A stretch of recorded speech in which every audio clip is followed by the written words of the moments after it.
it's Lindsay from Super Secret Powers, and welcome to Lesson 1 of the 30-Day Intuitive Connection Challenge.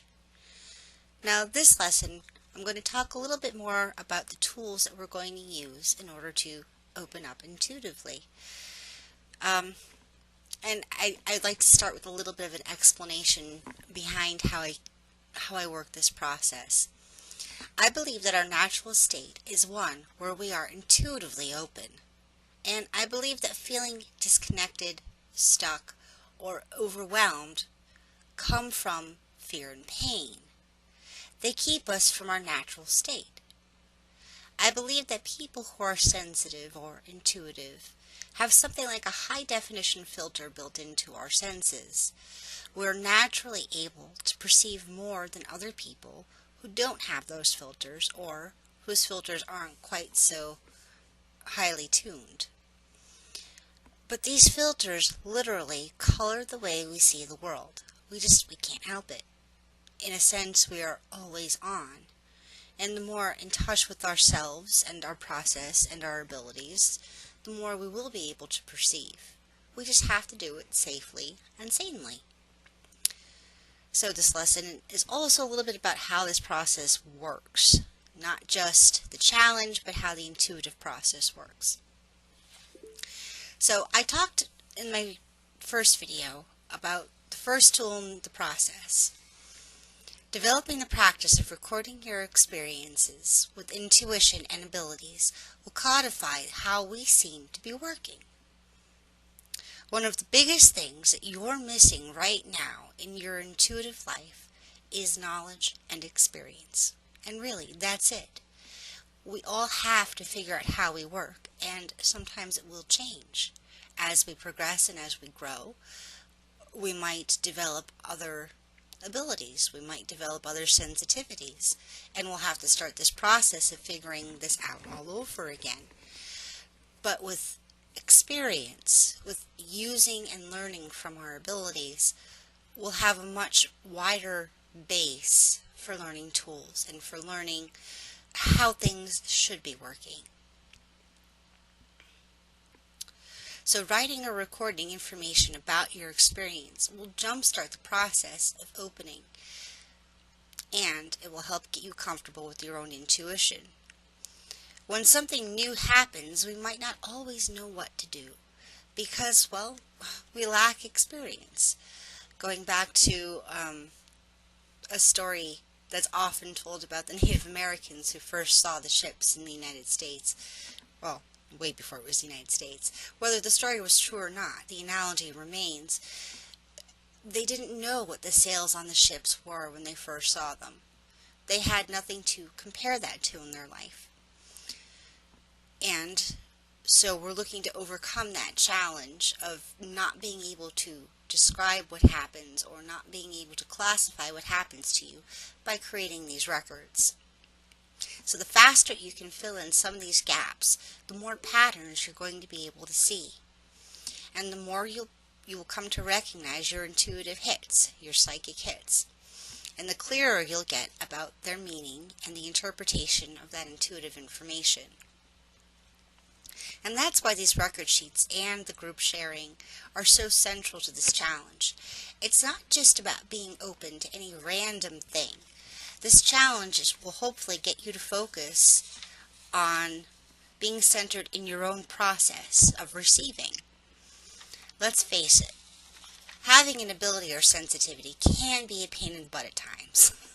And in order to make it work, you're going to have to learn how it works for you. One of the most popular tools for learning about intuition is meditation. And I hear this complaint so many times. People don't know how to meditate, they can't visualize. But what it comes down to is I think people just don't realize how it's supposed to work. Because meditation isn't something that we don't do naturally. It is something that we do naturally. I even feel this about learning how to center and shield and ground. These are things we do know how to do. But we don't always talk about the results and what exactly happens during those activities so other people can find that point of connection and understand what we're talking about.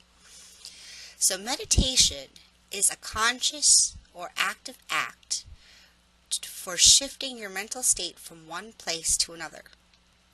So a general definition of meditation doesn't include sitting on zazen pillows.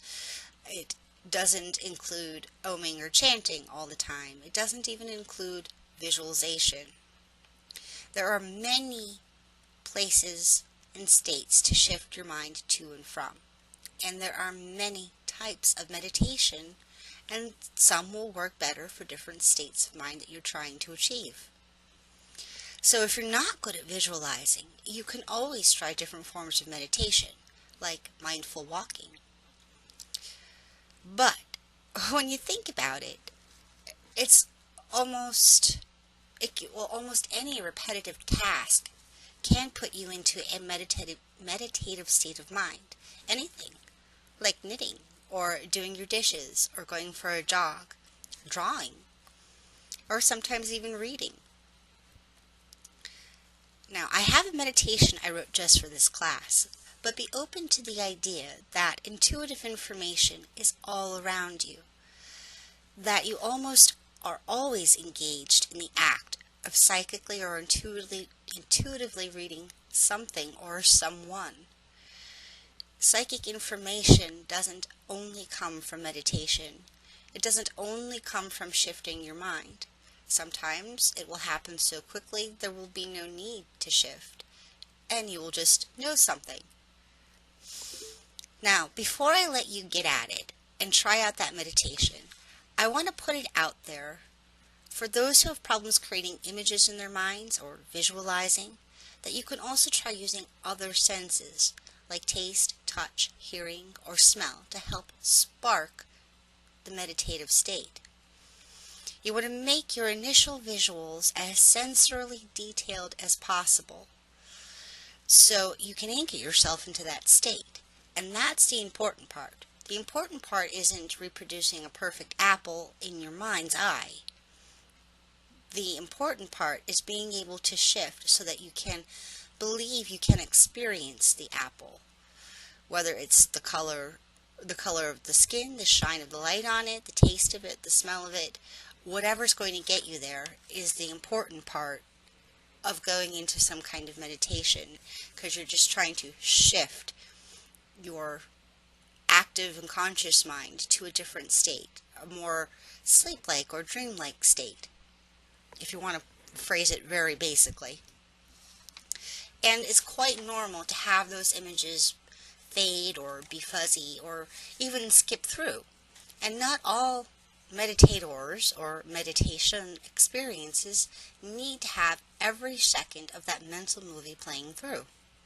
It's really just the experience you're looking for. However you glean the information is however you glean the information. Just keep anchoring yourself back into that meditative state through all of your senses. Allow those senses to guide the meditation, even if you might diverge a little from the meditation audio.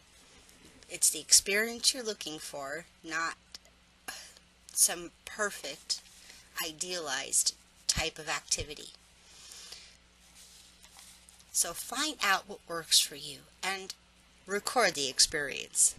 And that's going to be the mantra for this course. Record the experience. Now, some of you might be concerned about how safe it is to intuitively open up. But staying closed down and in the dark about how you work isn't going to help keep you protected. The intuitive world does not function outside of normal common sense. Not every stranger is dangerous or out to get you. But it never hurts to be cautious, wary, or even psychically street smart. Even while meditating, pay attention to how things make you feel. But don't jump to conclusions either. Fear makes us more susceptible to being taken advantage of. And spirits are just like people when it comes right down to it. And you don't let living people intimidate you. You don't let them control you or threaten you. There's no reason to let any other type of being do that to you either. You don't let people hang around your house and come in and out all hours of the day and night. You set some rules and you let people know about those rules and you enforce them. And it's no different when dealing with spirits. In fact, the best protection is getting centered. And getting centered, but getting centered into your own right to live. Getting centered into your confidence. It is an extremely powerful and potent place to be. It is the best form of protection. And if you want to know more about protection, I will be covering that in the Thriving Intuitive course that I will be running later this year. So please do keep an eye out for that as we go through this course to see if it might be right for you. Now, the task for this week is pretty much going to stay the same throughout the coming 4 weeks here. You want to play with the meditation. I'm not making that part of the requirement for this course, but some people really like to have those custom visualizations set out for them. What I do want you to do is I want you to record your experiences, whether it's with a coworker or something you picked up from your kids or just a strange, odd feeling that kind of caught your attention. I want you to write that kind of stuff down on your record sheets or, vlog about it or, draw about it, dreams, anything that has taken you at least momentarily away from your conscious state. That's where we should be looking for your intuitive guidance. And once you got that recorded and you got the information for yourself, I want you to post something to Facebook about it. And I cannot wait to see what you guys get. Because the minute we start talking about these kinds of events in life, and the minute we start giving our energy and attention to them, is the minute it starts to snowball. So right now, and over this next week, it's going to be building momentum. And I almost can't wait until week 2 to really start seeing some of the amazing little synchronicities that will occur in our lives just because we took this challenge. Well, until then, I'll see you on Facebook. Bye.